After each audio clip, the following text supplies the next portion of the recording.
আসসালামু আলাইকুম সম্মানিত ভিউয়ার্স, আশা করি সবাই ভালো আছেন। তো আপনাদের এই 4-5 দিন আগে যে একটা ভিডিও আপলোড করছিলাম যে এই বাসায় মাল লিখতে আসছি, এইখানে একটা বাথরুম আছে, বাথরুমের যে পানি লাইনের কাজগুলো করব।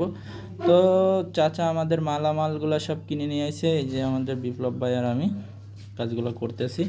এখানে দেখেন অফসাইড আমরা আটা দিয়ে এখানে ছাই প্যান এইগুলো সব কিছু ক্লিয়ার করতেছি। তো বন্ধুরা, এখানে একটা প্যান বাটি হবে আর এইখানে একটা কোমোড হবে। তো এই দেয়াল কিন্তু অনেক কুরাস আছে এই বাথরুমটা, তারপরেও আমরা খুব সুন্দরভাবে কাজটি করে দেব, দেখতে সুন্দর দেখা যাবে। এটা দরজা আমাদের ডাইন হাতে খুলবে, সোজাসুজি আমাদের ঝর্ণা থাকবে। এগুলো সব কাজ কমপ্লিট করে আপডেট ভিডিও আপনারা পেয়ে যাবেন। এখানে মাটি দিয়ে ভরাট দিয়ে ঢালাই দিয়ে সব কিছু ওকে করে দেবো আমরা। তো সবাই আমাদের কাজগুলো যদি ভালো লাগে অবশ্যই কমেন্টে জানাবেন।